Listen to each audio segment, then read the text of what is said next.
did a story on Japanese detention camps. During the Watergate hearings, the lawyer for the Nixon people said, "I'm not worried about the chairman, those guys, but I'm worried about the little Jap there who's really tearing us apart. The little Jap," and it went out over the loudspeaker system, and everybody heard it. In the headlines the next day, "Little Jap." And I said, this is manna from heaven. Now we can finally do a piece on what happened to the Japanese Americans during World War II in the United States, the devastation, the concentration camps that were set up.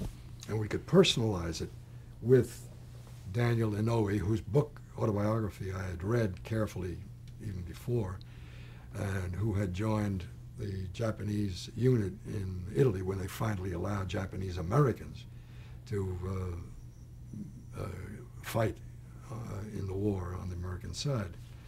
Up to then, they'd either been put in detention camps, 104,000 of them, and their property was stolen from them, plain and simple, and they were humiliated, denigrated, and everything else, and kept from going into the military.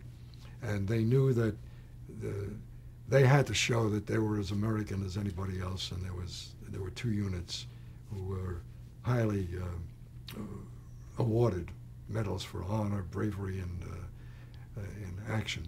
And Inouye had lost his arm from some kind of explosion in Italy.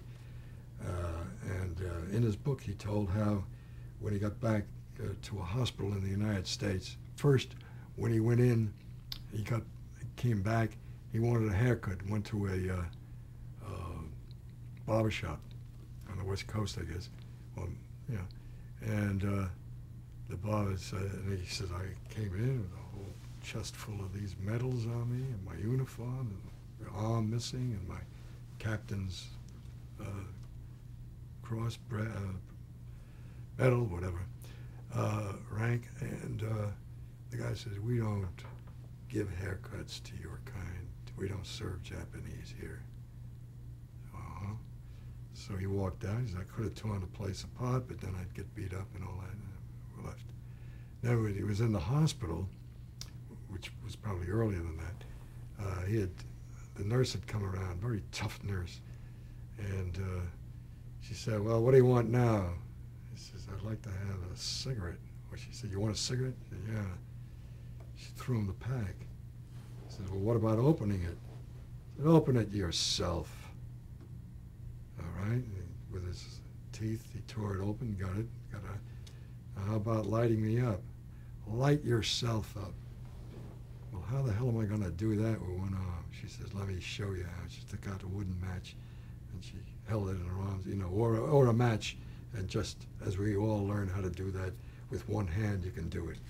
She says, now listen, in effect, you're not going to have people tending to you hand and foot. You're going to have to do it all yourself.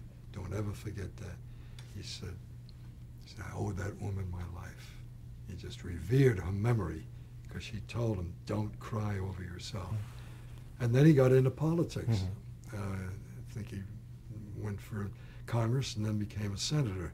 Well, we did the story, and I had him showing all these things. He only came for just the interview in his office, left, and I took him home, and we told these two stories, and we opened the piece with that, and powerful as hell.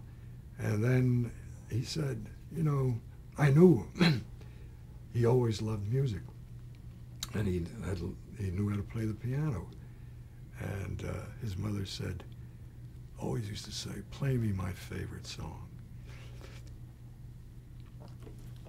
And he said, and of course, it was Danny Boy. And he sat down at the piano in one hand and he played Danny Boy. Well, Jesus Christ. I mean, if we'd had an audience, the house would have come down.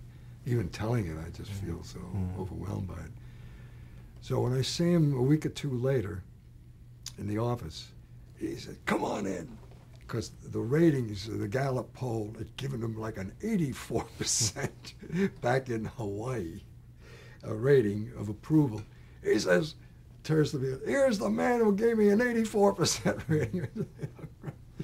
Later we met him in Hawaii. We were doing another story on the Chinese in Hawaii, and he says, "Is there anything I can do for you?" He's going to talk to some labor group.